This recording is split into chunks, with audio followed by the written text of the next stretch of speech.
வெளிப்படுத்தின விசேஷம் 1ஆம் அதிகாரம் 8வது வசனத்தை வாசியுங்கள்.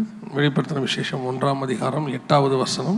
இருக்கிறவரும் இருந்தவரும் வருகிறவரும் ஆகிய சர்வ வல்லமை உள்ள கர்த்தர், நான் அல்பாவும் ஒமேகாவும் ஆதியும் அந்தமுமாயிருக்கிறேன் என்று திருவுளம் பற்றுகிறார். நல்ல தகப்பனே, சர்வ வல்லமையுள்ள எங்கள் ஆண்டவரே, இந்த அருமையான நாளுக்காக உமக்கு நன்றி. இந்த அதிகாலையிலே கூடி வந்து உம்மை ஆராதிக்கும்படி நீர் பாராட்டி இருக்கிற தயவுக்காக உமக்கு ஸ்தோத்திரம். உடைய வார்த்தைகளை எங்கள் மத்தியிலே அனுப்பும்படி நாங்கள் செபிக்கிறோம். தேவ ஆவியானவர் வார்த்தைகளை பகுத்து போதிக்கிறவர் என்று சொல்லி நாங்கள் பார்க்கிறோம். இந்த காலை வேளையிலும் எங்களோடு கூட பகுத்து போதிப்பீராக. நாங்கள் தெரிந்து கொள்ள வேண்டிய விஷயங்களை எங்களுக்கு தெரியப்படுத்துவீராக. கிருபையுள்ள கரத்தில் எங்களை தாழ்த்துகிறோம். எங்கள் ஆண்டவர் இயேசு கிறிஸ்துவின் நாமத்தில் பிதாவே. அல்லேலூயா, அல்லேலூயா. இருந்தவரும் இருக்கிறவரும் வருகிறவரும் ஆகிய கர்த்தர் நம்முடைய ஆண்டவர் 3 காலங்களுக்கும் 3 நிலைகளுக்கும் அவர் உரியவராய் இருக்கிறார். Past tense, present tense, future tense என்று சொல்வார்கள். இருந்தவரும் இருக்கிறவரும் வருகிறவரும். பொதுவாக நீங்கள் இன்னைக்கு இந்த நாள் இந்த எல்லாமே ஒரு விசேஷித்த நாளாக இருக்கிறாங்க. கர்த்தரை மகிமைப்படுத்துகிற நாள். அதே நேரத்தில் இது ஒரு பண்டிகை கொண்டாட்டமாக பார்க்கிறோம். இந்த பண்டிகை கொண்டாட்டம் என்பது இருந்த தேவனுக்கானதாக இருக்கிறது. எப்படி? இருந்த தேவன் கர்த்தர் பிறந்தார் என்பதில் எந்த விதமான மாற்று கருத்தும் இல்லை. இயேசு பிறந்தார் என்பதற்கு ஆயிரக்கணக்கான சாட்சிகள் இருக்கிறது. ஆயிரக்கணக்கான சாட்சிகள் இருக்கு. ஆனால் பிறந்தது மட்டுமல்ல, அவர் பிறந்தார், இருக்கிறார், இனி வரப்போகிறார். இதுவும் 3ம் சேர்ந்தது தான் இயேசு கிறிஸ்து. அவர் 3 காலத்துக்கும் உரியவர். நித்தியம் என்று நாம் பார்க்கிறோம், எட்டர்னல் என்று சொல்வார்கள். அவர் நித்திய தேவனாக இருக்கிறார். அனாதி தேவனே உனக்கு அடைக்கலம். அந்த அனாதி தேவனாய் இருக்கிறவர், இருந்தவர், இருக்கிறவர், வரப்போகிறவர். இந்த 3ம் சேர்ந்தது தான் அனாதி தேவன், நித்தியம். பொதுவாக நாம் 2 காரியங்களை செய்கிறோம். 2 காரியங்களை குறித்து நாம் பார்க்கிறோம். ஒன்று, வந்தவர், அதாவது இருந்தவரை குறித்து நாம் அதிகமாக கான்சென்ட்ரேட் பண்ணுகிறோம். இந்த நாள் முழுக்க இருந்தவரை குறித்து. இது ஆக்சுவலாக பிறந்தார்னு சொல்கிறோம். பிறந்தார் என்பது இறந்த காலம். நாங்கள் பிறந்ததை இறந்ததுன்றீங்களேன்னு கேட்குறீங்களா? இயேசு பிறந்தார் என்பது எதில் வரும்? பாஸ்ட் டென்ஸ், மாற்றுக்கிறதே இல்லை. ஆனால் பிறந்ததை நாம் கொண்டாடுகிறோம். ஆனால் பிறந்ததை அறிவித்தவர்கள் இருக்கிறார்கள். அந்த பிறந்ததை அந்த நாளிலே பார்த்தவர்கள் இருக்கிறார்கள். அவர்கள் சாட்சி கொடுத்திருக்கிறார்கள். இயேசு சொல்கிறார் யோவான்ல 5ஆம் அதிகாரத்தில், வேத வாக்கியங்களை ஆராய்ந்து பாருங்கள், அதில் நித்திய ஜீவன் என்று உண்டு என்று சொல்லுகிறீர்களே, அவைகள் என்னை குறித்து சாட்சி கொடுக்கிறது என்று சொல்லுகிறார். அதே மாதிரி இயேசு கிறிஸ்துவை குறித்து சாட்சி கொடுத்தவர்கள் இருக்கிறார்கள். அந்த இயேசுவின் பிறப்பை குறித்து, இருந்த இயேசு கிறிஸ்துவை குறித்து சாட்சி கொடுத்தவர்கள் இருக்கிறார்கள். அந்த சாட்சி 4 விதமாக இருக்கிறது. இன்னைக்கு நம்ம அதை தான் பார்க்க போகிறோம். வந்த இயேசு, இருந்த இயேசு, அவரை குறித்து 4 விதமான சாட்சிகள் இருக்கிறது. என்ன ஒரு ஆச்சரியம் கேட்டீங்கன்னா, வந்த இயேசுவை குறித்தும் சாட்சி இருக்கிறது, இருக்கிற இயேசுவை குறித்தும் சாட்சி இருக்கிறது, வரப்போகிற இயேசுவை குறித்தும் சாட்சி இருக்கிறது. இந்த 3 நிலைகளுக்கும் ஒரே சாட்சியாக இருக்கிறது. இது ஒருவேளை உங்களுக்கு அது இப்போ நான் சொல்கிறது கொஞ்சம் கன்ஃபியூஷனாக இருக்கும்.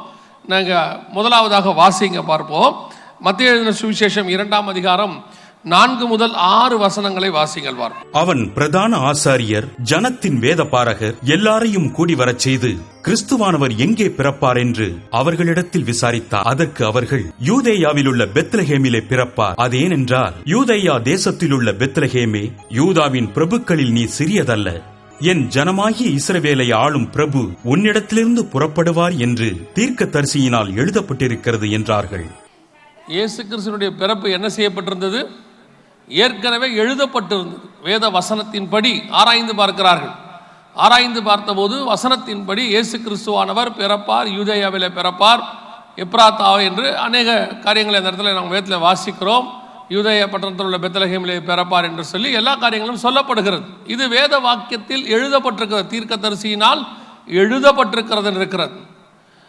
ஆனால் இந்த எழுதப்பட்ட காரியத்தை படித்த ஏரோதும் அந்த எருசலேம் நகரத்தாரும் என்ன செய்தார்களாம்? கீழே நீங்கள் வாசிக்கும் போது, அவர்கள் சாஸ்திரிகளை அழைத்து, நீங்கள் போல் பிள்ளையை கண்டு எங்களுக்கு சொல்லுங்க, நாங்களும் பணிந்து கொள்ளும்படி. வசனத்தை ஆராய்கிறவர்கள் இருக்கிறார்கள். இயேசு பிறந்தார் என்பதை கண்டுபிடித்து விட்டார்கள். இந்த இடத்துல தான் பிறப்பார் என்பதையும் அவர்கள் புரிந்து கொண்டார்கள். ஆனால் இயேசுவை போய் அவர்கள் பார்க்கவில்லை. என்ன செய்யல? பார்க்கவில்லை. அவங்க சொல்றாங்க, நீங்க போங்க, போய் பார்த்துட்டு சொல்லுங்க, நாங்களும் சொல்லுகிறோம். யோசிச்சு பாருங்க, யூதருக்கு ராஜா பிறந்திருக்கிறார், அந்த நாட்டுக்கே ராஜா பிறந்திருக்கிறார். அந்த நாட்டுக்கு ராஜா பிறந்த போது எவ்வளோ ஒரு ஆவலாக போய் பார்த்துருக்கணும், எவ்வளோ தூரம் அவங்கள ஃபாலோ பண்ணணும். இப்போது அவர்கள் அவ்வளோ தூரத்தில் சாஸ்திரிகள் வந்திருக்கிறாங்க. ஏறக்குறைய 1.5 ஆண்டு காலம் நடந்திருக்குது. ஏரோது சாஸ்திரிகள் சொன்ன கணக்கின்படி ஏறக்குறைய 1.5 வயதுக்கு உட்பட்ட பிள்ளைன்னு இருக்கிறது. அப்படியே காரியத்தை ஆராய்ந்து பார்த்து வசனத்திலேருந்து கண்டுபிடிச்சிடறாங்க. கிறிஸ்தவர்களுக்கு வசனத்தை ஆராய்வதில் ஒன்றும் குறைச்செல்லாம் கிடையாது. ஆனால் அந்த வசனத்தில் சொல்லப்பட்டிருக்கிற இயேசுவை நீங்கள் கண்டுபிடித்தீர்களா? அதான் இங்கே முக்கியம். வசனத்தில் சொல்லப்பட்டிருக்கிற இயேசுவை கண்டுபிடிச்சோமா அப்படின்னு கேட்டால், இன்னைக்கு அந்த வசனத்தின்படி படிக்கிறோம், பார்க்கிறோம், எல்லாம் செய்கிறோம். ஆனால் இயேசுவை வசனத்தில் நாம் பார்க்கிறது இல்லை. காரணம், அவர்களுக்கு இன்ஃபர்மேஷன் இருக்கிறது. அந்த வசனத்தில் என்ன இருக்குது? இன்ஃபர்மேஷன், வாக்கு தத்தம் இருக்குது. இப்போ ஜனவரி மாதம் 1ஆம் தேதி வரப்போகுது, வாக்கு தத்தத்தை வாங்கிடுவீங்க. 2026க்கான வாக்கு தத்தம். ஆனால் அதற்கு பிறகு அந்த வசனத்துக்குள்ளே இருக்கக்கூடியதான தேவனுடைய திட்டம், செயல் அல்லது அவருடையதான தரிசனம், இது ஏதாவது நமக்குள்ள வருதா? ஏரோது வேத வாக்கியத்தை ஆராய்ந்து பார்த்து இங்கே தான் பிறப்பாரு, எல்லாம் தெரிஞ்சு போச்சு, ஆனால் போய் பார்க்கவில்லை. அதே நேரத்தில் இதே வேத வசனம் என்ன செய்கிறது? இன்னொரு காரியத்தை சொல்லுகிறது. வாசிங்க, 1 கொரிந்தியர் 15ஆம் அதிகாரம் 3-4 வசனங்களை வாசிங்கள் பார்ப்போம். நான் அடைந்ததும் உங்களுக்கு பிரதானமாக ஒப்புவித்ததும் என்னவென்றால், கிறிஸ்துவானவர் வேத வாக்கியங்களின்படி நமது பாவங்களுக்காக மரித்து அடக்கம் பண்ணப்பட்டு வேத வாக்கியங்களின்படி 3ஆம் நாளில் உயிர்த்தெழுந்து. நல்லா கவனிங்க, இயேசு கிறிஸ்துவானவர் பிறந்தார் என்பதற்கு வேத வாக்கியத்தில் எல்லா விதமான சான்று இருக்கிறது. ஏரோது என்ன செஞ்சிட்டாரு? அதை கண்டுபிடிச்சிட்டாரு, ஆனால் போய் பார்க்கல. ஆனால் பவுல் வேத வாக்கியத்தின்படி எழுதியிருக்கிறபடி இயேசு உயிர்த்தெழுந்தார் என்பதை கண்டுபிடித்து விட்டார். பவுலுடைய ஊழியம் மற்ற ஊழியங்களை பார்க்கிலும் ரொம்ப பெருசாக இருந்துச்சு நிறைய பேர் சொல்கிறாங்க. அதற்கு என்ன காரணம் என்றால், ஒரு கமெண்ட்ரி இப்படி சொல்லுது, பவுல் சொன்னதாக அவரை குறித்து இவங்க எல்லோரும் உயிரோடு இருந்த இயேசுவை பார்த்தவர்கள், அவர் மட்டும்தான் உயிர்த்தெழுந்த இயேசுவை பார்த்தவர். உயிர்த்தெழுந்த இயேசுவோடு கூட அவர் பார்த்திருக்கிறார். அதனால் அவர் அதிகமாக நான் ஊழியம் பண்ணுவேன் என்று சொன்னாராம். கவனிங்கள், வேத வாக்கியத்தில் இயேசு பிறந்தார் என்பதற்கு ஆதாரம் இருக்கிறது. நாம் அந்த ஆதாரத்தை வைத்துக் கொண்டு தான் இவ்வளோ காரியங்களை செஞ்சுக்கிட்டு இருக்கிறோம். ஆனால் இயேசு பிறந்தார், வளர்ந்தார், மரித்தார், இப்போ எப்படி இருக்கிறாரு? இருந்தவர் இருக்கிறவர். எப்படி இருக்கிறாரா? உயிர்த்தெழுந்திருக்கிறார். இப்போ உயிர்த்தெழுந்த இயேசுவை நாம் தான் தொழுது கொண்டிருக்கிறோம். இருந்த இயேசுவை அல்ல, இருக்கிற இயேசுவை. இப்போ நம்மோடு கூட இருக்கிற இயேசுவை தான் நாம் பார்க்கணும். We are not the past tense people, we are the present tense people. நாம் இப்பொழுது இருக்கக்கூடியதான இயேசுவை பார்க்கணும், உயிர்த்தெழுந்த இயேசுவை பார்க்கணும். பார்க்கிறோமா? இயேசு கிறிஸ்து உயிரோடு கூட இருந்தார் என்பது வேறு, அதில் மாற்றுக்கிறதே இல்லை. ஆனால் வசனம் சொல்றது உயிர்த்தெழுந்த இயேசு. இந்த இருந்த இயேசுக்கும் இருக்கிற இயேசுக்கும் என்னங்க வித்தியாசம் அப்படி கேட்டீங்கன்னா, இயேசு கிறிஸ்து மாம்சத்தில் பிறந்தார், பெத்லகேமில் பிறந்தார், மரித்தார், எல்லாம் ஓகே. இப்போ உயிர்த்தெழுந்த பிறகு அவர் யூதருக்கு ராஜா அல்ல, உயிர்த்தெழுந்த பிறகு அவர் மரியாளின் மைந்தன் அல்ல, உயிர்த்தெழுந்த பிறகு அவர் தச்சனின் மகன் அல்ல, உயிர்த்தெழுந்த பிறகு அவர் இயேசு அல்ல, உயிர்த்தெழுந்த பிறகு தேவகுமாரனாய் மாறி உங்களுக்கும் எனக்கும் சர்வ லோகத்துக்கும் தேவனாக இருக்கிறார். அந்த வெளிப்பாடு வரணும். அதான் பவுல் சொல்றாரு, இனி நாங்கள் இயேசு கிறிஸ்துவையே மாம்சத்தின்படி அறியோம். இந்த மாம்சத்தின்படி இருக்கிற இயேசுங்கிறது இருந்த இயேசு, அவர் இல்லைன்னு சொல்லல. அந்த காலம் முடிஞ்சிருச்சு, இருக்கிற இயேசு. இப்ப நம்ம கூட இயேசு எப்படி இருக்கிறாரு? அவர் மாம்சத்தில் அந்த இப்ப நம்ம சொன்ன காரியங்கள் படி இந்த மரியாளின் மைந்தனாகவோ தச்சன் குமாரனாகவோ அவர் இல்லை. இப்பொழுது அவர் உயிர்த்தெழுந்த இயேசுவாய் இருக்கிறார். அதனாலதான் அப்போஸ்தலர்கள் திருப்பி திருப்பி சொல்றாங்க, நாங்கள் சாட்சிகளாய் இருக்கிறோம். உயிர்த்தெழுந்த இயேசுவுக்கு நாங்கள் சாட்சிகளாய் இருக்கிறோம். உயிரோடு இருந்த இயேசுவுக்கு அல்ல, உயிர்த்தெழுந்த இயேசுவுக்கு. நீங்களும் நானும் உயிர்த்தெழுந்த இயேசுவை காண்பிக்க வேண்டியவர்களாய் இருக்கிறோம். நாம் இருந்த இயேசுவுக்கு சாட்சிகள் அல்ல, இருக்கிற இயேசுவுக்கு சாட்சிகள். இந்த இருந்த இயேசுவை நாம காட்டிடுறோம் பாருங்களேன். ஒரே ஒரு சிலுவை கட்டிட்டா போதும், நீங்க கிறிஸ்தவர்கள் காட்டிடுவீங்க. கொஞ்சம் டெக்கரேட் பண்ணிட்டா கிறிஸ்தவர்களுக்கு காட்டிடுவீங்க. ஆனால் உயிர்த்தெழுந்த இயேசு இருக்கிறாரே, அதை எப்படி காட்டுவீங்க? அதுதான் இங்க ரொம்ப முக்கியம். இப்போ என்ன நடக்குது? பவுல் சொல்றாரு, உயிர்த்தெழுந்த வல்லமையை நான் தரித்துக் கொள்ளும்படி. அதுதான் நமக்கு ரொம்ப இம்பார்ட்டன்ட். இருக்கிற இயேசுவை தரித்துக் கொள்ள வேண்டும். உயிரோடு இருந்த இயேசுக்கு எல்லா மரியாதையும் இருக்கு, நான் இல்லைன்னே சொல்லலை. உயிர்த்தெழுந்த இயேசு தான் இப்போ இம்பார்ட்டன்ட். உங்கள் வீட்டில் பிள்ளை பிறந்திருக்கோம், பிள்ளை பிறந்தோன்னா ஒரு பெரிய சந்தோஷம் இருக்கும். அந்த பிள்ளைக்கு பர்த்டே கொண்டாடுறோம், எல்லாம் செய்கிறோம். வளர வளர வளர அந்த பிள்ளை ஒரு டாக்டர் ஆயிடுச்சுன்னா அதுக்கப்புறம் அந்த பிள்ளை பிறந்ததை பற்றி பேச மாட்டோம், எல்லாரும் அவரை டாக்டர்னு பேச ஆரம்பிச்சிருவாங்க. அப்போ எப்படி இருக்கிறாரோ அதுதான் அங்கே பிரசன்டென்ஸ். இப்போ இயேசு மாம்சத்தின்படி வந்த இயேசு அல்ல, உயிர்த்தெழுந்த இயேசு. அவர் மாம்சம் ரத்தமாக வந்தது உண்மை, இப்போ ஆவியாக இருக்கிறார். அந்த இயேசு நம்மோடு கூட இருக்கிறாரா? நாம் இந்த மாம்சத்தில் வந்த இயேசுக்கு எவ்வளோ இம்பார்ட்டன்ஸ் கொடுக்குறோம். இந்த ஒரு நாளுக்காக கடன்காரன் ஆனவங்களா இருக்கிறாங்க இல்லையா? கடன் வாங்கியாவது ட்ரெஸ் வாங்கிடணும், புது ட்ரெஸ் போட்டுடணும், எல்லாம் பண்ணிடணும். அதை தப்பா சரியாங்கிற ஆர்கியூமெண்ட்டுக்கு நான் போல. இந்த வந்த இயேசுவுக்கு இவ்வளோ வைராக்கியம். மற்றவங்களுக்கு முன்னாடி நம்ம நல்லா கிராண்டா இருக்கணும். சர்ச்சுக்கு போகும்போது அத்தனை பேரும் புது ட்ரெஸ்ல தான் வந்திருப்பாங்க, மேக்சிமம் 99%. ஏன்னு கேட்டா ஒரு சாராருக்கு புது ட்ரெஸ் எடுக்கணுங்கிறது ஆசை, இன்னொரு சாராருக்கு எல்லாரும் எடுத்திருப்பாங்க, நம்ம எடுக்காம இருந்தால் அசிங்கமா போயிடும். நமக்குன்னு ஒரு கௌரவம் இருக்கு இல்லையா? அந்த இருந்த இயேசுவுக்கு இவ்வளோ இம்பார்ட்டன்ஸ் கொடுத்து வரீங்களே, உயிர்த்தெழுந்த இயேசுவை உங்களிடத்தில் காட்டுவதற்கு என்ன இம்பார்ட்டன்ஸ் கொடுத்துருக்கிறீங்க? அவர் இருந்தவர், இப்பொழுது இருக்கிறவர். அதற்கான எந்த வெளிப்பாடு உங்ககிட்ட இருக்கு? அதை காட்டுவதற்கு என்ன இருக்கிறோம்? இது முதலில் நாம் செய்ய வேண்டிய காரியம். இப்போ கிறிஸ்மஸ் என்பது அதை ஒரு நீங்கள் பண்டிகை ஆக்கிட்டீங்க, அதுக்கு நீங்கள் இம்பார்ட்டன்ஸ் கொடுக்குறீங்க. அது பாஸ்ட் டென்ஸ். பிறந்த இயேசுவுக்கு, இருக்கிற இயேசுவுக்கு என்ன சாட்சி இருக்கு? உயிர்த்தெழுந்த வல்லமை இருக்கா? இயேசு உங்ககிட்ட உயிரோடு இருக்கிறாருன்றதை உங்களால் காட்ட முடியுமா? பக்கத்து வீட்டுக்காரங்களுக்கு தெரியுமா உங்கள் வீட்டில் இயேசு உயிரோடு இருக்கிறாருன்னு? உங்கள் வீட்டில் ஒருத்தர் உயிரோடு இருந்தால் பக்கத்து வீட்டுக்காரங்களுக்கு தெரியுமா தெரியாதா? நல்லா தெரியும். உங்கள் வீட்டில் அவர் இருக்கிறாருங்கிறது தெரியும். கேட்பாங்க. திடீர்னு வீட்டில் சொந்தக்காரங்க ஒருத்தர் வந்துட்டாங்கன்னா பக்கத்து வீட்டுக்காரங்க கேட்பாங்க, என்ன உங்கள் வீட்டில் ஒரு சவுண்டு கேட்குது, வேற யாரும் வந்திருக்கிறாங்களோ அப்படின்னு கேட்பாங்க. ஒரு ஆள் வீட்டுக்குள்ளே இருந்தால் எல்லாருக்கும் தெரியும். அப்போ இயேசு உங்கள் வீட்டுக்குள்ளே இருந்தால் தெரியணும். உயிரோடு கூட இயேசு உங்கள் வீட்டில் இருந்தால் எல்லாருக்கும் தெரியணும். தெரியுதா? இருந்த இயேசு தெரிகிறாரு. சிலுவையை தொங்க விட்டோடனே அல்லது ஸ்டாரை தொங்க விட்டோடனே தெரிஞ்சிடுறாரு. அவங்க கிறிஸ்தவங்க, அவங்க இயேசுவை ஏற்றுக்கொண்டவங்க, எல்லாம் தெரிஞ்சிடும். ஆனால் இன்னைக்கு இயேசு உங்களோடு கூட உயிரோடு இருக்கிறார் என்பதை உங்களுக்குள்ள இருந்து காட்ட முடியுதா? அதனால தான் பவுல் திருப்பி திருப்பி சொல்வார், அவரை அறிகிற அறிவின் மேன்மைக்காகவும் உயிர்த்தெழுந்த வல்லமையை தரித்து கொள்வதற்கும் எல்லாவற்றையும் நஷ்டமும் குப்பையும் என்று நான் விட்டேன். எப்படியாவது உயிர்த்தெழுந்த இயேசுவை எனக்குள்ள இருந்து காட்டணும். இதான் அவருடையது. இப்போ வேத வாக்கியம் சொல்லுது இயேசு இருந்தார். இப்போ 1 கொரிந்தியர்ல வாசிச்சோம், வேத வாக்கியம் சொல்லுது அவர் வசனத்தின்படி உயிரோடு கூட எழுந்தார். அதை விட முக்கியம் இன்னும் ஒன்று இருக்கு, அது ரொம்ப இம்பார்ட்டன்ட். வாசிங்க 1 தெசலோனிக்கேயர் 4:16-17 வாசிங்க. ஏனெனில் கர்த்தர் தாமே ஆரவாரத்தோடும் பிரதான தூதனுடைய சத்தத்தோடும் தேவ எக்காலத்தோடும் வானத்திலிருந்து இறங்கி வருவார். அப்பொழுது கிறிஸ்துவுக்குள் மரித்தவர்கள் முதலாவது எழுந்திருப்பார்கள்.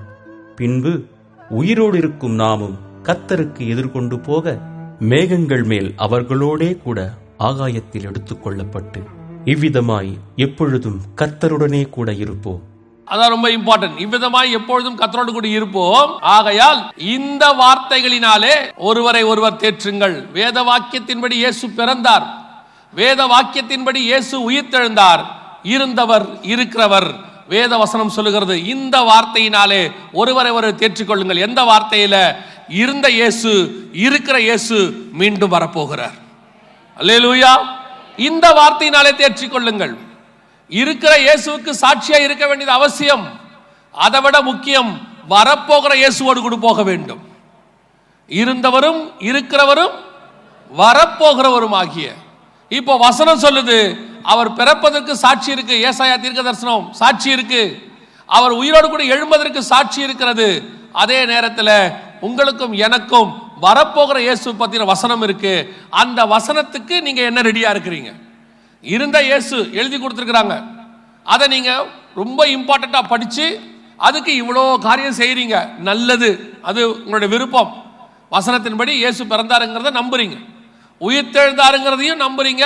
அதுக்கு சாட்சியா நீங்க என்ன செய்ய போறோங்கிறத பார்க்கணும். அதை விட முக்கியம், வசனம் சொல்லுது இந்த வார்த்தைகளினாலே ஒருவரை ஒருவர் தேற்றிக்கொள்ளுங்கள். எந்த வார்த்தை? இருந்த இயேசு, இருக்கிற இயேசு, வரப்போகிற இயேசு. அப்ப அந்த வரப்போகிற இயேசுவை சந்திப்பதற்கு நாம் எப்படி இருக்கிறோம்? அதுக்கு இன்னைக்கு நம்ம ஆயத்தமா இல்லையே. இன்னைக்கு நம்ம இருந்த இயேசுக்கு தானே இவ்வளோ இம்பார்ட்டன்ஸ் கொடுத்துட்டு இருக்கிறோம். கொடுக்க வேணாம்னு சொல்லலை, கொடுங்க. அதை விட முக்கியம், வரப்போகிறவர் சந்திக்கணும். இஸ்ரவேல் ஜனங்கள் வந்த இயேசுவை விட்டு விட்டார்கள். முதலாவது அவர் வந்தபோது அவர் தான் இருந்த இயேசு. பிறந்தார், வளர்ந்தார், 33 வருஷம் அவங்களோட இருந்தார். விட்டுட்டாங்க. விட்ட பிறகு இதுக்கப்புறம் அவங்களுக்கு அவர் கிடைக்கிறதுக்கு எவ்வளோ நாள் ஆகும் பாருங்க. அவங்களுக்காக திருப்பி இன்னொரு தடவை மொத்தமாக வரப்போகிறார். ஆனால் உங்களுக்கு எனக்கு ஒரே தடவை தான். ஒரு இமை பொழுதுல, ஒரு நிமிஷத்தில் நாம் மறுரூபமாக போகிறோம். அப்போ இருந்த இயேசுக்கு இவ்வளோ முக்கியத்துவம் கொடுக்குறீங்களே, அது டெம்பரவரி. வருஷத்தில் ஒரு நாள் தான் உங்களுக்கு நினைவு கூறுறீங்க இருந்த இயேசுவை. மிச்சம் 364 நாளும் இருக்கிற இயேசுவை நினைக்கணும். ஏன்னா நான் வருமளவும் என்னை நினைவு கூறும்படி இதை செய்யுங்கள் என்றார். ஆனால் ஒவ்வொரு நாளும் வரப்போகிற இயேசுவுக்கு தான் நீங்கள் காத்திருக்க வேண்டும். நீங்கள் கிறிஸ்தவர்களாக இருக்கிறதுனால சிலுவையோ அல்லது ஸ்டாரோ அல்லது டெக்கரேஷனோ அல்லது புது ட்ரெஸ்ஸோ நீங்கள் போடுங்கள், அது உங்கள் இஷ்டம். நான் இல்லைன்னு சொல்லலை. இது எதுவுமே வரப்போகிற இயேசுவை சந்திப்பதற்கு உபயோகப்படாது. இது இன்னைக்கு ஒரு சந்தோஷம், ஒரு நாள். இன்னைக்கு தின்னா தான் அது பிரியாணி இல்லையா? மற்ற நாளில் சாப்பிட்றதுலாம் சாதா பிரியாணி. இன்னைக்கு சாப்பிட்றதுக்கு பேர் ஃபெஸ்டிவல் பிரியாணி. இருந்துட்டு போட்டோம். மற்ற நாளில் கேக் சாப்பிட்டா அது நார்மல் கேக்கு, இன்னைக்கு சாப்பிட்டா கிறிஸ்மஸ் கேக்கு. நம்ம என்ன மற்ற நாளில் பிரியாணி திங்காமையாக இருக்கோம்? நம்ம ஒரு காலத்துலையாவது பிரியாணி கிடைக்கிறது கஷ்டம். இப்போ அப்படிலாம் கிடையவே கிடையாது. மூளைக்கு மூளை, முடுக்குக்கு முடுக்கு 24 மணி நேரம் கிடைக்குது.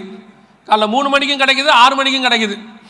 அதை இன்னைக்கு சாப்பிட்டா கிறிஸ்மஸ் பிரியாணி, நாளைக்கு சாப்பிட்டா பழைய பிரியாணி. எப்படி மிச்சம் மீதி நாளைக்கு வைக்க தானே போறிய? ஆமாம்.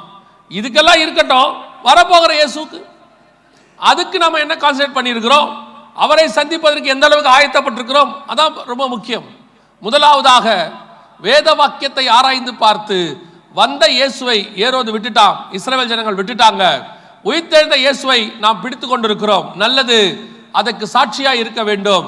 அதை விட முக்கியம், வரப்போகிற இயேசுவுக்கு நாம் எப்படி காத்திருக்கிறோம்ங்கிறது முக்கியம். அல்லேலூயா. இரண்டாவது ஒரு கூட்டம் சாட்சி கொடுத்தது இருந்தவருக்கு. வாசிங்கள், லூக்கா எழுதின சுவிசேஷம் 2ஆம் அதிகாரம் 9 முதல் 11 வசனங்களை வாசிங்கள். அவ்வேளையில் கர்த்தருடைய தூதன் அவர்களிடத்தில் வந்து நின்றான். கர்த்தருடைய மகிமை அவர்களைச் சுற்றிலும் பிரகாசித்தது. அவர்கள் மிகவும் பயந்தார்கள். தேவதூதன் அவர்களை நோக்கி, பயப்படாதிருங்கள், இதோ எல்லா ஜனத்துக்கும் மிகுந்த சந்தோஷத்தை உண்டாக்கும் நற்செய்தியை உங்களுக்கு அறிவிக்கிறேன். இன்று கர்த்தராகிய கிறிஸ்து என்னும் இரட்சகர் உங்களுக்கு தாவீதின் ஊரிலே பிறந்திருக்கிறார். இது இரண்டாவது சாட்சி. வேத வாக்கியத்தின்படி இயேசு பிறந்திருக்கிறார் என்று அறிவிக்கப்பட்டது. அவர்கள் போய் பார்க்கவில்லை. இது இரண்டாவது ஒரு சாட்சி சொல்லப்படுகிறது. வானத்திலிருந்து தேவதூதன் வந்து சாட்சி சொல்றான். என்ன சாட்சி சொல்றான்? தாவீதின் ஊரிலே இரட்சகர் பிறந்திருக்கிறார். ஆனா இவங்க போய் பார்த்துட்டாங்க. மேய்ப்பர்கள் என்ன பண்ணிட்டாங்க? பார்த்துட்டாங்க. ஆனா பார்த்தாங்களே ஒழிய இவங்க கிட்டையும் வேற ஒரு பிரச்சனை இருக்குது. அதான் ரொம்ப இம்பார்ட்டன்ட். தேவதூதர்கள் போய் பார்த்துட்டாங்க தாவீதின் ஊர்ல இரட்சகர் பிறந்திருக்கிறாருன்னு. ஆனா என்ன நடந்துச்சுன்னு கேட்டீங்கன்னு சொன்னா, அதே 2ஆம் அதிகாரத்துல இயேசுவை கொண்டு போய் என்ன பண்ணுவாங்க? வாசிங்க அந்த வசனத்தை. 2ஆம் அதிகாரம் 22வது வசனம் வாசிங்க. மோசேயின் நியாய பிரமாணத்தின்படியே அவர்களுடைய சுத்திகரிப்பின் நாட்கள் நிறைவேறின போது 24வது வசனம் அப்படியே தொடர்ந்து. கர்த்தருடைய நியாய பிரமாணத்தில் சொல்லி இருக்கிறபடி ஒரு ஜோடு காட்டுப்புறாவையாவது 2 புறா குஞ்சுகளையாவது பலியாக செலுத்தவும் அவரை எருசலேமுக்கு கொண்டு போனார்கள். இப்போ தேவதூதர்கள் வந்து பார்த்ததுக்கும் சொன்னதுக்கும், மெய்ப்பர்கள்ட்ட சுவிசேஷம் சொன்னதுக்கும், இயேசுவை எருசலேம்ல கொண்டு போய் காட்டுப்புறாவை ஒரு புறா குஞ்சியை வந்து பலி கொடுத்ததுக்கு என்னங்க சம்பந்தம் இருக்குதுன்னு கேட்குறீங்களா? மெய்ப்பர்கள் போய் இயேசுவை பார்த்துட்டாங்க. தேவதூதர் வந்து சொல்லிட்டாங்க, எல்லா நற்செய்தி கிடைச்சிருச்சு. சரி, போய் இப்போ ஏரோது போய் பார்க்கல, இவர் போய் பார்த்துட்டார். சந்தோஷம், மெய்ப்பர்கள் பார்த்துட்டாங்க. ஆனால் என்ன ஆச்சரியன்னா, அவெல்லாம் போய் பார்த்துட்டான். அந்த வசனம் அங்கே இருக்கு பாருங்களேன். தேவதூதரை விட்டு பரலோகத்துக்கு போன பின்பு 15வது வசனம். தேவதூதர்கள் அவர்களை விட்டு பரலோகத்துக்கு போன பின்பு மெய்ப்பர்கள் ஒருவரையொருவர் நோக்கி, நாம் பெத்லகேம் ஊருக்கு போய் நடந்ததாக கர்த்தரால் நமக்கு அறிவிக்கப்பட்ட இந்த காரியத்தை பார்ப்போம் வாருங்கள் என்று சொல்லி பார்த்தாமல்ல. ஆனா அதுக்கப்புறம் எருசலேமுக்கு போய் பலி கொடுக்கும்போது என்ன கொடுத்தாங்க? புறா குஞ்சுகளை கொடுத்தாங்களாம். போன ஒரு மெய்ப்பெண் கூட ஒரு ஆடு கூட கொடுக்கல பாருங்க. மெய்ப்பர்கள் யாரும் என்ன செய்யல? ஒரு ஆடு கூட கொடுக்கல பாருங்க. புறா குஞ்சு பலி கொடுக்கறதோட அர்த்தம் என்னன்னா, நியாயப்பிரமாணத்தில் இருக்கு, ஏழைகள் கொண்டு போய் தான் புறா குஞ்சுகளை பலி கொடுப்பாங்களாம். பணக்காரங்களாம் என்ன கொடுப்பாங்க? ஆடுகளை கொடுப்பாங்க. ஒருத்தர் பிரசங்கம் பண்ணி இருந்தாங்க, எனக்கு ஆச்சரியமா இருந்துச்சு. இந்த வசனத்தெல்லாம் வசதியாக விட்டுட்டாங்க. இயேசு கிறிஸ்துவை பார்க்க வானசாஸ்திரிகள் வந்தாங்க, பொண்ணு கொண்டு வந்தாங்க. அதனால இயேசு கிறிஸ்து பார்த்தீங்கன்னா பயங்கரமான பணக்காரராக இருப்பார். ஏன்னா அவங்க கொண்டு வந்து பொண்ணை கொடுத்துட்டாங்க. இப்போ அவங்க வந்து பார்க்க வந்தாங்கன்னா, இயேசுவை பார்க்க வந்தாங்கன்னா அவங்க எங்கே தங்கியிருப்பாங்க? இயேசுக்கு ஒரு பெரிய வீடு இருந்திருக்கும். 3 பேர் இருந்தால் எப்படி இருந்திருப்பாங்க? 3 கெஸ்ட் ரூம் இருந்திருக்கும். யாருக்கு? அவருக்கே தலை சாய்க்க இடம் இல்லைன்னு வசனத்தில் இருக்கு. அவரே முன்னணியில் கிடத்தப்பட்டிருந்தார்னு இருக்கு. வசனத்தை வசதியாக போதிக்கிறது. ஏன்னா அவங்களுக்கு வசதி வாய்ப்பு வேணும், அதுக்காக வசதியாக போதிக்கிறது. கவனிச்சுக்கொள்ளுங்க. இயேசு கிறிஸ்துவை போய் புறா குஞ்சுகளை பலி கொடுத்தார். அது அர்த்தம் என்னன்னா, நியாயப்பிரமாணத்தின்படி ஆடையோ அந்த கிடாரியோ பலி கொடுக்க முடியாதவ அட்லீஸ்ட் ஒரு புறா குஞ்சியாவது கொடுக்கணுமா ஏழைகள். அப்ப இயேசு கிறிஸ்துக்காக பலியாக எது கொண்டு போகப்பட்டது?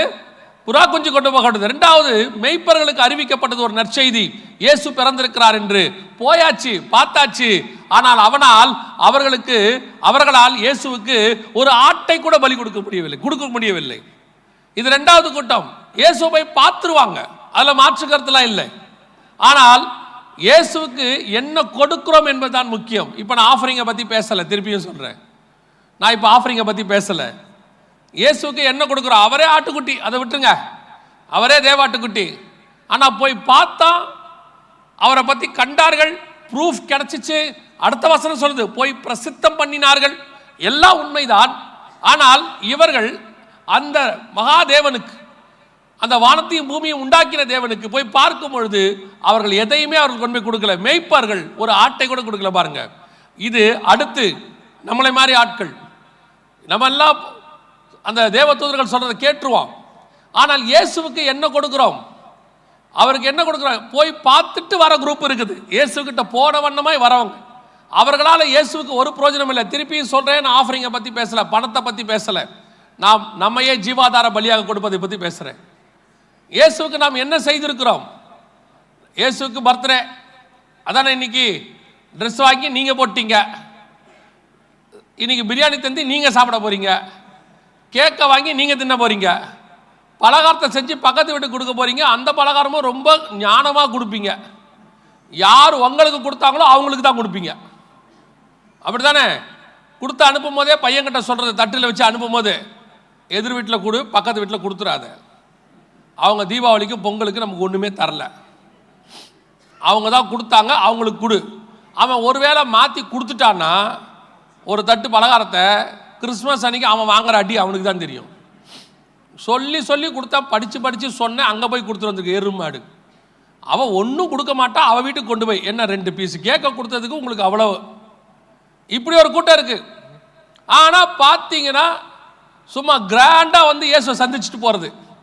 இன்னைக்கு ஃபுல்லாக சொல்லுவாங்க, மார்னிங் எங்களுக்கு 5 மணிக்கு மாஸ், 5 மணிக்கெல்லாம் நாங்கள் போயிட்டோம், 4:30 மணிக்கெல்லாம் போயிட்டோம். போயிட்டு இயேசுவுக்கு என்ன கொடுத்தீங்க? என்ன கிடைச்சது இயேசுவுக்கு உங்களால்? அப்போ இயேசுவுக்கு பர்த்டேனா அப்போ இயேசுவுக்கு தானே ஏதாவது செய்யணும். நீங்கள் உங்கள் பையனுக்கு பர்த்டே கொண்டாடும் போது நீங்கள் பட்டு புடவை கட்டி, வீட்டுக்காரர் புது சட்டை போட்டு, அவர் உட்காந்து நல்லா சாப்பிட்டுட்டு பையனை அப்படியே விட்டிங்கன்னா எப்படி இருக்கும்? அழுக்கு சட்டையோட. அவங்க கேட்பான், யாருக்கிட்ட பர்த்டே கொண்டாடுறிய? அப்பாவும் அம்மா உட்காந்து நல்லா திங்குறிய, எனக்கு ஒன்றும் கொடுக்க மாட்டீங்க. நீங்கள் சொல்லணும், உன் நிமித்தம் நாங்கள் சந்தோஷப்பட்டிருக்கிறோம், ஆகவே நாங்களே ட்ரெஸ் போட்டுக்கிறோம். இப்போ இயேசுநாதர் நிலைமை இதுதான். மேய்ப்பன் போய் பார்த்துட்டு வரா, அவருக்கு ஒரு ஆடு கொடுக்க முடியல அவனால. அப்போ இயேசுவோடைய பர்த்டேக்கு நீங்கள் என்ன செஞ்சீங்க? இப்போ நாங்கள் என்னங்க செய்யறது? அவர் இருந்தவர் தானே. இருக்கிற இயேசுக்கு நாங்கள் என்ன செய்யணும்? அவர் தான் ஆவி ஆயிட்டாரே. இப்போ அவருக்கு என்ன ட்ரெஸ் எடுக்க முடியுமா? அவருக்கு என்ன நாங்கள் வேற ஏதாவது செய்ய முடியுமா? செய்யலாம், நல்லா செய்யலாம்.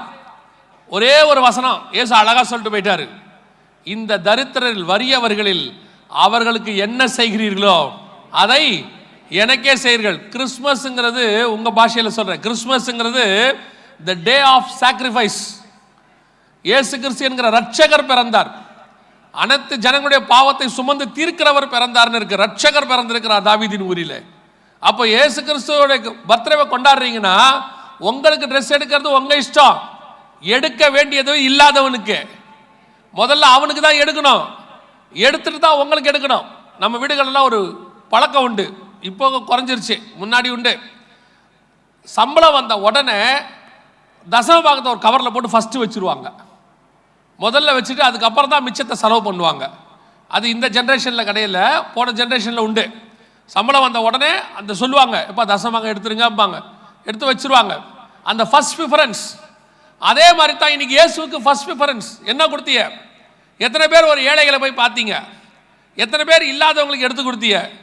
உங்கள் சர்ச்சிலே இருப்பாங்க தானே, உங்களுக்கு தெரிஞ்சு பக்கத்தில் எத்தனை பேர் இருப்பாங்க, எத்தனை ஏழைகள் இருப்பாங்க, கஷ்டப்படுறவங்க இருப்பாங்க. ஏன் இன்னைக்கு ஒரு நாள் அவங்களுக்கு போய் செலவு பண்ண என்ன? வருஷம் நம்ம தான் எல்லாத்தையும் எடுத்துக்கிறோமே, சரி இந்த வருஷம் கூட எடுத்துக்கோங்க. ஏன் ஏழைகளுக்கு போய் செய்யக்கூடாது? அவனுக்கு செய்யறது தான் இயேசுவுக்கு செய்வது. ஒரு மேய்ப்பர்கள் போய் பார்த்துட்டு ஒரு ஆட்டுக்குட்டி கூட கொடுக்கலையாமா? இயேசு புறா குஞ்சுகளை கொண்டு போய் பலி கொடுத்தார்கள் இருக்க. அப்படி ஒரு கூட்டம் தான் இன்னைக்கு பெரும்பான்மையா இருக்கு இயேசு கிட்ட வராங்க. இவங்களை பொறுத்த வரைக்கும் ஒரு காசு ஒரு காணிக்க போட்டாச்சுன்னா அவங்களுக்கு எல்லாம் முடிஞ்சிருச்சு. போய் 5000 10,000க்கு ட்ரெஸ் எடுக்கிறது, அன்னைக்கு ஒரு நாளைக்கு மட்டும் பல செலவு. இப்போ போகும்போதே கறிக்கடையில் சொல்லிட்டு தான் வந்திருப்பாங்க. வரும்போது அவ்வளோ ஞானம்லாம் இருக்கு. வரும்போதே சொல்லிட்டு வந்திருப்பாங்க, எடுத்து வைங்க, 6 மணிக்கு முடிஞ்சிடும், அந்த வேலை வாங்கிக்கிறேன். இப்போ நான் 6 மணிக்கு மேலே பேசினா பக்குன்னு இருக்கும். இந்த ஆள் போயிட்டே இருக்காப்லையே, அவர் எடுத்து வேற யார்ட்டையாவது கொடுத்துருவாரோ இல்லையா அப்படின்னு இருக்கும். இன்னும் கொஞ்சம் பேர் இருக்காங்க, நேத்தே வாங்கி ஃப்ரிட்ஜில் வச்ச குரூப்லாம் இருக்கு. காலையில் இட்லி கறி குழம்பு பிளான் பண்ண டிக்கெட்லாம் இருக்கு. உங்களை சொல்ல நீங்கள் தங்கம் இல்லையா? கிறிஸ்மஸுக்கு ப்ரீ பிளான்டு கிறிஸ்மஸ்லாம் இருக்கு. இவ்வளோ பிளான் பண்ணீங்களே, இயேசுக்கு என்ன செஞ்சீங்க? அவருக்கு என்ன செஞ்சீங்க? டெய்லி நீங்க தான் திங்குறீங்க, கிறிஸ்மஸ் அன்னைக்கும் நீங்க தான் சாப்பிட போறீங்க.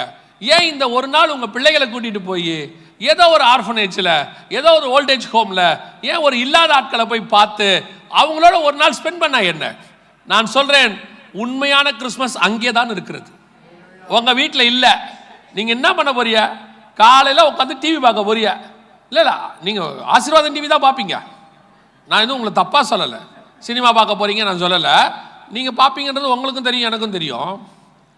நீங்க போய் உட்காந்து என்ன டிவி பார்க்க போறீங்க? அதுக்கு பதிலா உங்க பிள்ளைய கூட்டிக்கிட்டு ஏதாவது ஒரு இடத்துல ஏழைகளோட இடத்துக்கு போயிட்டு அவனுக்கு கொடுக்கலாம்ல. அதுதான் உண்மையிலேயே ஆசீர்வாதம். ஒரு உலகத்தான் அவ்வளோ பெரிய தலைவர் அழகா சொல்றாரு, ஏழையின் சிரிப்பில் இறைவனை காண்போங்கிறாரு. இதெல்லாம் முன்னாடியே நம்ம ஆண்டவர் சொல்லிட்டாரு, நீங்கள் எந்த வறியவனுக்கு செய்கிறீர்களோ அதை எனக்கே செய்தது. அதைத்தான் இன்னொரு வார்த்தையில் அவர் சொல்றாரு, ஏழையின் சிரிப்பில் இறைவனை காண்போம். போங்க, இன்னைக்கு ஒரு நாள் பிள்ளைகளை கூட்டிட்டு போங்க, ஒரு செலவு பண்ணுங்க. உங்களுக்கு பட்டு புடவையோ ட்ரெஸ்ஸோ எடுத்துக்கோங்க, அது உங்க இஷ்டம். அதுல ஒரு 1000 ரூபா 2000 ரூபாய் செலவு பண்ணீங்கன்னா போதும். இன்னைக்கெல்லாம் ஒரு ஹோட்டலுக்கு போய் மத்தியானம் சாப்பிட போறீங்க, ஏன்னா இப்பெல்லாம் சமைக்கிறது நிறுத்திட்டீங்க. ஏன்னா எப்படியும் இன்னைக்கு எங்க போலான்னு தான் பேசியிருப்பீங்க.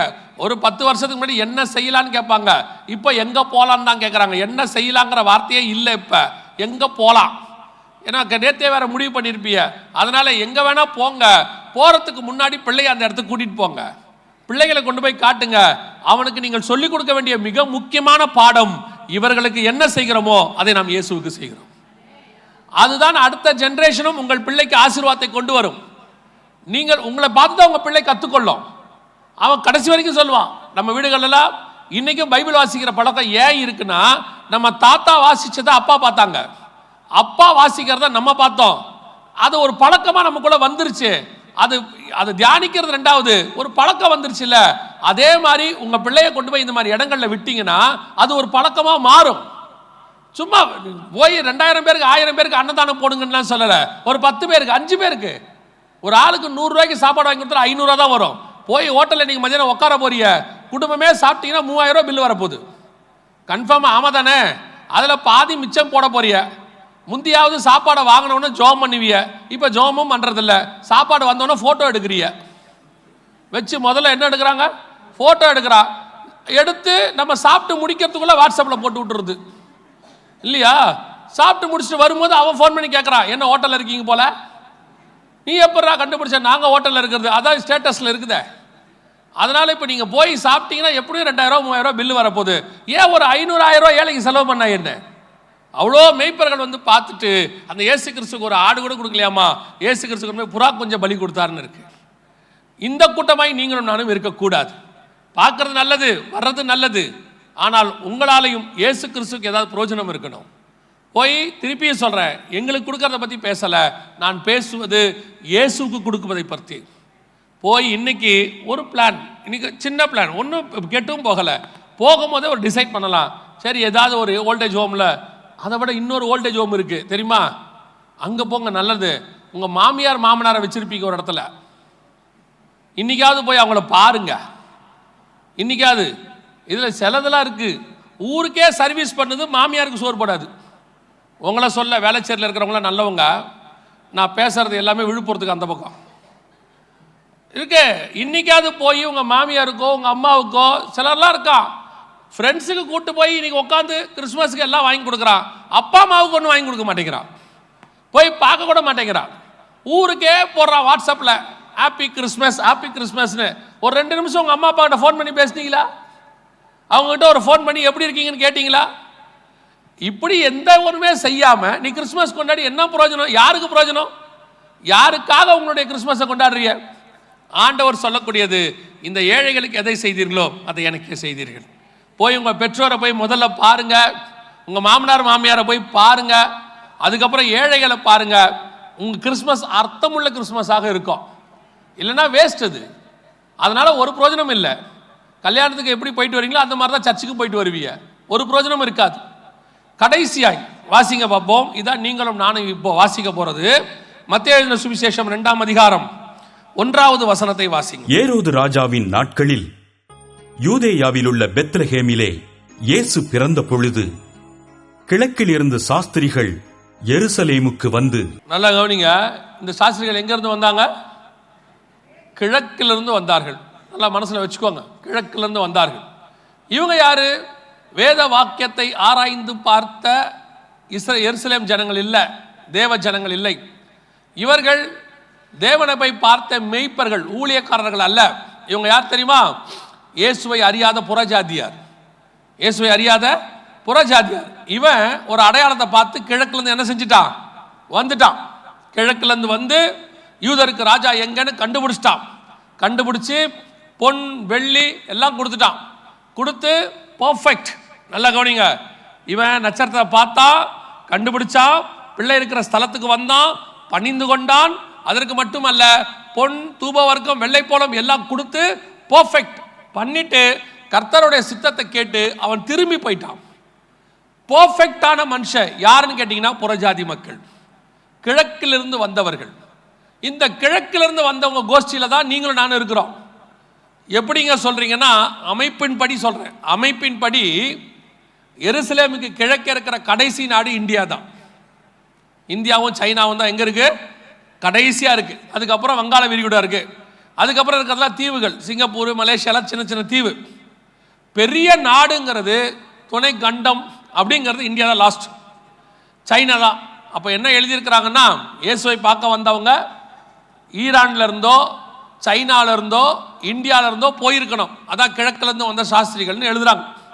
இந்தியாவிலேருந்து வந்தாங்களா சைனாலேருந்து வந்தாங்களா தெரியாது. கிழக்கிலேருந்து வந்தா இந்த 3 பெரிய நாடு தான் இருக்கு, ஈரான் சைனா இந்தியா தான் இருக்கு பெரிய நாடு. ஸோ இங்கேருந்து வந்து அவங்க பார்த்துருக்கிறான், கண்டுபிடிச்சிட்டா, பணிந்து கொண்டார்கள்னு இருக்கு, ஆஃபரிங் கொடுத்தான்னு இருக்கு, திருப்பி ஆண்டவருடைய சத்தத்தை கேட்டு தங்கள் ஊருக்கு போனாங்கன்னு இருக்கு. இதெல்லாம் உண்மை. இதே மாதிரி இயேசு கிறிஸ்து இருந்த இயேசு கிறிஸ்துவுக்கு கிழக்கிலிருந்து வந்த சாஸ்திரிகள் பர்ஃபெக்டாக தேவ சித்தத்தை செய்து முடிச்சிட்டாங்க. இயேசு பிறந்தாருங்கிறத அனௌன்ஸ் பண்ணிட்டாங்க. ஆனா இருக்கிற இயேசுவுக்கு கிழக்கில் இருக்கிற நீங்களும் நானும் என்ன செய்கிறோம்? அவன் வந்தான், பணிந்து கொண்டான், எல்லா காரியங்களையும் செய்தான். இன்னைக்கு நீங்களும் நானும் அந்த கிழக்கத்திய வான சாஸ்திரிகளுக்கு அடையாளமாக இருக்கிற ஒரு குரூப். நீங்களும் நானும் புறஜாதியார். நாம் எருசலேமில் பிறந்தவர்கள் அல்ல, இஸ்ரவேலில் பிறந்தவங்க இல்லை. இயேசுவை ஏற்றுக்கொண்டதனால் நமக்கு பேர் கிறிஸ்தவர்கள். we are in the eastern side, கிழக்கில் இருக்கிற ஜனங்கள். அவன் போய் பணிந்து கொண்டு அவரை பார்த்துட்டு எல்லா வேலையும் செஞ்சா மாதிரி இருந்த கர்த்தருக்கு, பிறந்த இயேசுவுக்கு அவங்க எவ்வளோ பர்ஃபெக்டா காரியங்களை செஞ்சு முடிச்சாங்களோ அதே மாதிரி இருக்கிற இயேசுவுக்கு எல்லாவற்றையும் செய்ய வேண்டிய பொறுப்பு உங்களுக்கும் எனக்கும் இருக்கு. நீங்கள் நானும் செஞ்சிருக்கிறோமா?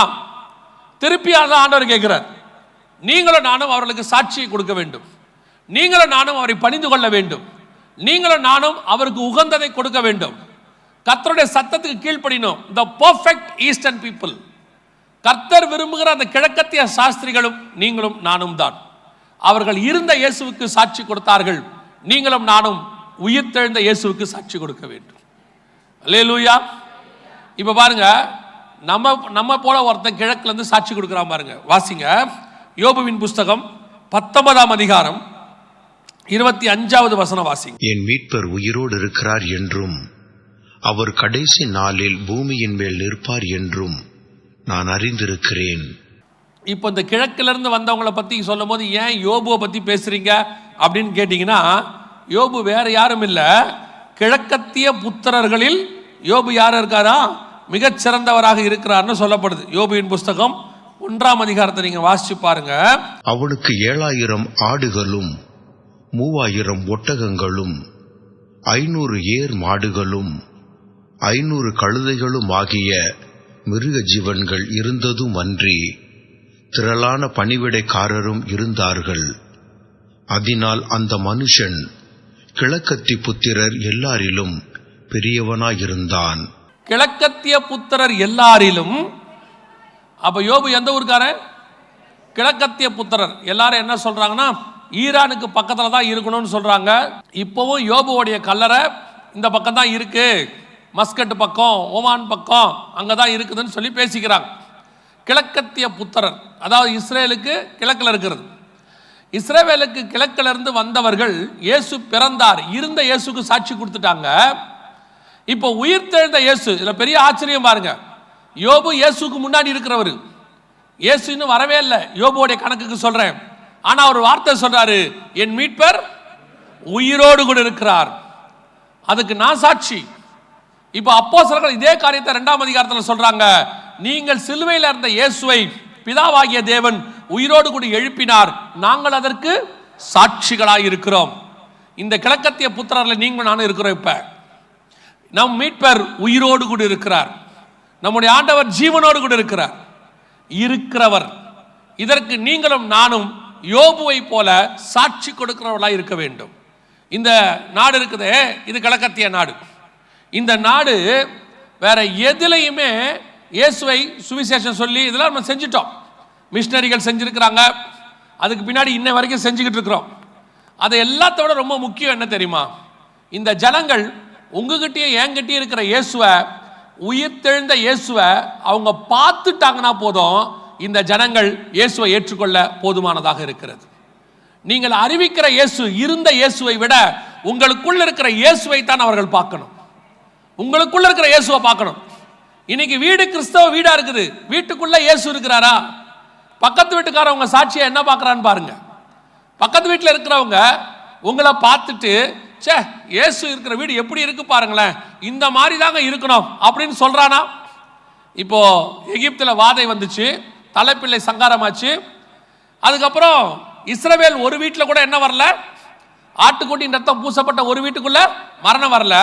வசனம் சொல்லுது, அந்த ராத்திரியில இஸ்ரவேல் ஜனங்க போகும்போது அநேக புறஜாதி மக்களும் அவங்க கூட போனாங்களாம்.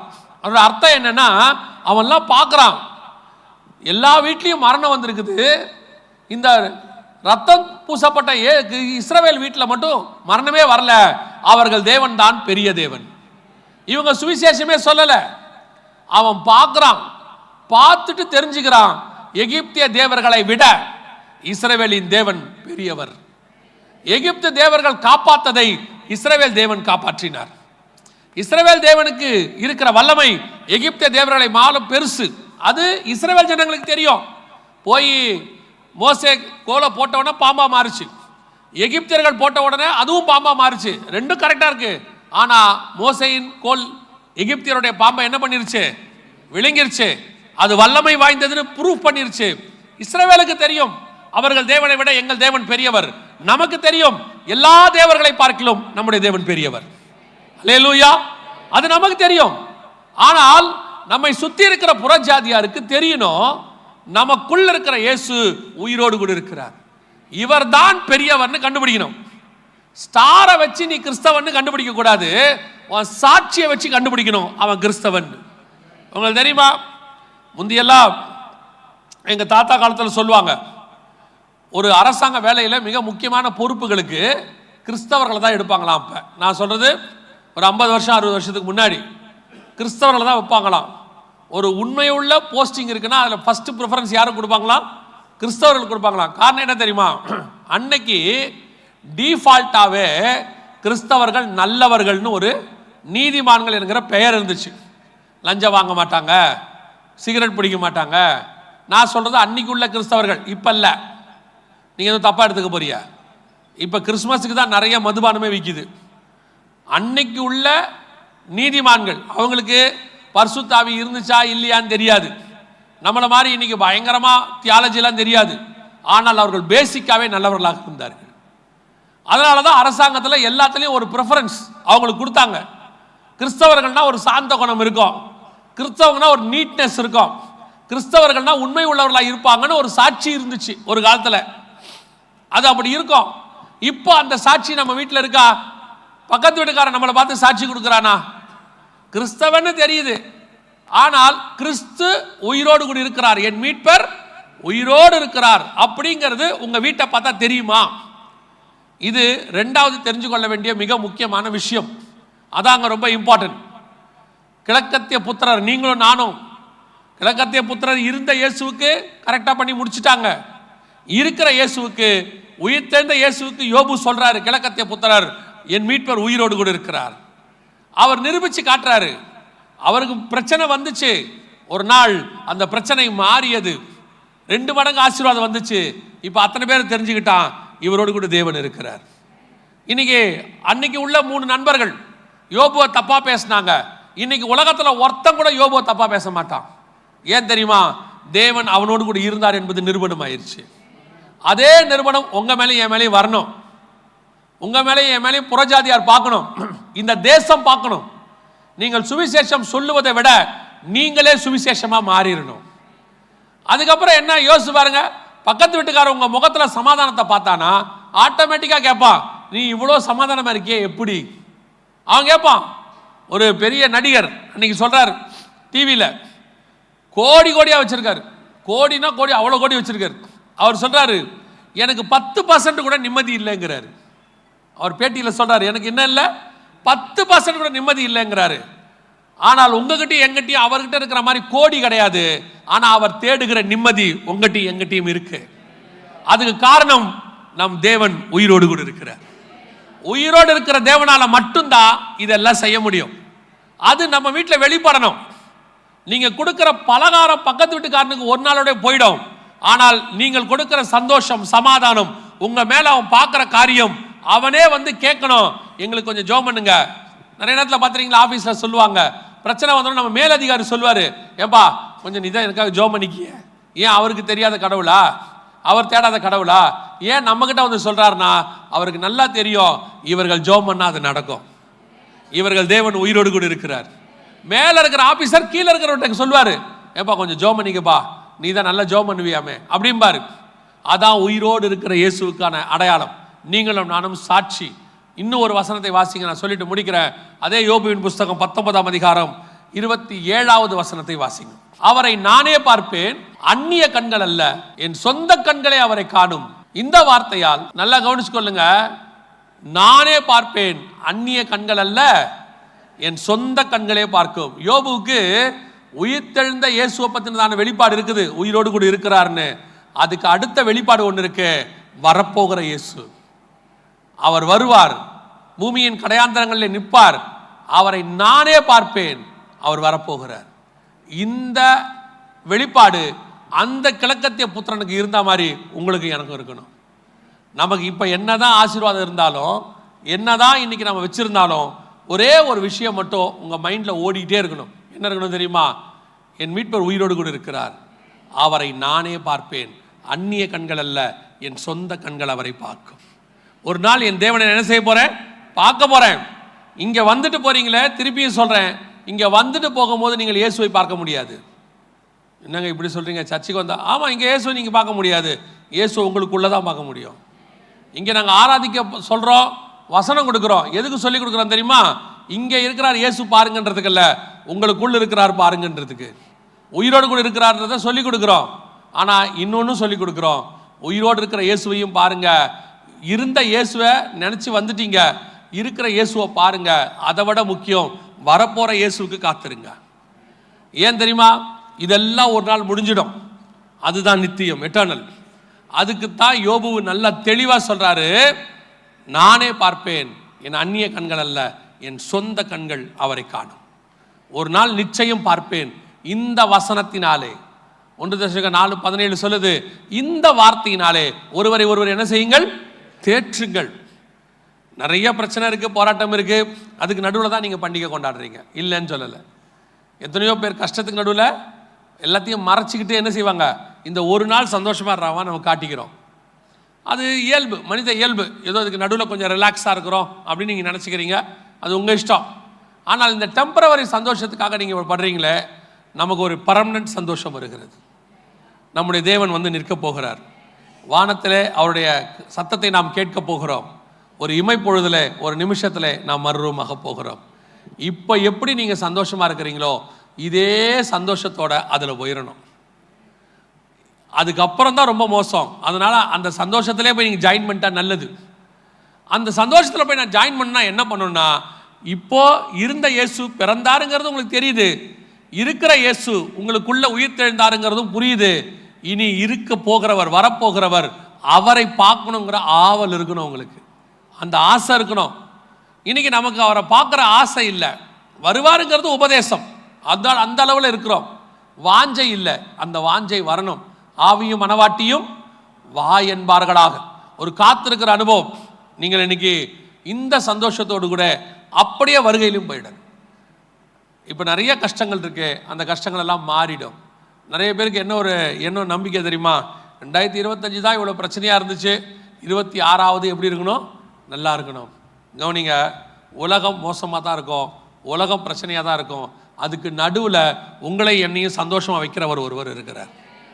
ஆனால் நமக்கு ஒரே ஒரு நம்பிக்கை இருக்கிறது, என் மீட்பர் உயிரோடு கூட இருக்கிறார், என் கண்கள் ஒரு நாள் அவரை காணும். அதை தான் மோசே சொல்றாரு, இனி வரும் பலன் மேல் நோக்கமாகி. இப்போ இருக்கிற துன்பத்தை பார்க்கக்கூடாது, இனி வரும் பலன் மேல் நோக்கமாகி. வருகிற வருஷத்தை கர்த்தர் நமக்கு ஆசீர்வாதமாய் தான் தருவார். பிரச்சனைகள் ஒரு பக்கம் இருக்க தான் செய்யும். 2026 ஒன்று 1000 வருஷ அரசாட்சி மாதிரி எல்லாம் மாறிடாது. இதை விட மோசமான நாள்லாம் வரும். ஆனால் யார் வேணா மாறுவாங்க, இருந்தவரும் இருக்கிறவரும் வருகிறவர் ஒருத்தர் இருக்கிறாரு, அவர் மாறப்போகிறதே இல்லை. அல்லேலூயா. அவர் இப்போவும் நல்லா வச்சிருக்கிறாரு, இனிமேலும் நல்லா வைக்க போறாரு. ஆனால் நம்முடைய நோக்கம் அவருக்கு சாட்சி கொடுக்கிறவர்களாய் மாற வேண்டும். ஆமென். நம்ம ஜெபம் பண்ணலாமா? அப்படியே. Thank you Jesus. நன்றி ஆவியானவரே. ஆண்டவரே, நீர் எங்களை உண்டாக்கினதனுடைய நோக்கம் ஒரு நாளும் நீர் எங்களை வேதனைப்படுத்த வேண்டும் என்று உண்டாக்கவே இல்லை ஆண்டவரே. நாங்கள் ஒரு நாள் மட்டும் சந்தோஷமாக இருக்க நீர் எங்களை உண்டாக்கவில்லை ஆண்டவரே. ஒவ்வொரு நாளும் நாங்கள் சந்தோஷமாக இருக்க விரும்புகிறீர். எல்லா நாளும் நாங்கள் உம்மோடு கூட இருக்க விரும்புகிறீர் ஆண்டவரே. இந்த கிழக்கத்திய புத்திரர்களில் நாங்களும் ஒருவராய் இருக்கிறோம். அந்த பூரணப்பட்ட கிழக்கத்திய புத்திரர்களை போல ஆண்டவரே, ஆண்டவரே, இருந்த இயேசுவுக்கும் இருக்கிற இயேசுவுக்கும் வரப்போகிற தேவனுக்கும் நாங்கள் சாட்சிகளாய் இருக்க கர்த்தர் கிருபை பாராட்டும். இங்கே இருக்கிற ஒவ்வொரு ஜனங்களையும் ஒப்பு கொடுக்கிறோம். இந்த ஆண்டு முழுவதும் நீ நடத்தி கொண்டு வந்துட்டீங்க ஆண்டவரே. இன்னும் சில நாட்களே பாக்கி இருக்கிறது. இம்மட்டும் நடத்தின இமானுவேலர் இனிமேலும் நடத்த நீர் போதுமானவராய் இருப்பதுக்காக ஸ்தோத்திரம். வருகிற நாட்களிலே உம்முடைய கரம் கூட இருந்து நடத்தட்டும். இந்த வருஷத்துல இருந்த எல்லா பிரச்சனைகளும் மாறட்டும். இதுக்கு நடுவில் நடத்தி கொண்டு நீர் தகப்பன் தன் பிள்ளையை சுமந்து கொண்டு போவது போல சுமந்து கொண்டு போக போற தயவுக்காய் நன்றி. பொறுப்பெடுத்துக் கொள்ளும், வழி நடத்தும், ஆசீர்வதியும். இயேசு கிறிஸ்துவின் நாமத்தில் பிதாவே.